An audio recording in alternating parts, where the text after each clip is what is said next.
Good morning mga guys, ito po yung ating almusal for today's video. So guys, meron po tayong pansit canton dyan. And then yung ating sopas. Isa pang pansit canton.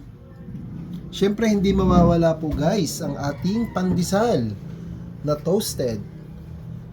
Na sobrang toasted, nangitim na po siya. At saka po yan po yung ating mga iinumin. Meron po tayong milk, then Milo, and then ano ba tawag dito? Energy. Yung energy natin.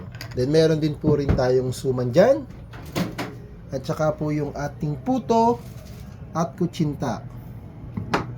So mga guys, ito na po yung ating almusal for today's video, ang ating heavy almusal. So ano pang hinihintay nyo? Tara, kain tayo!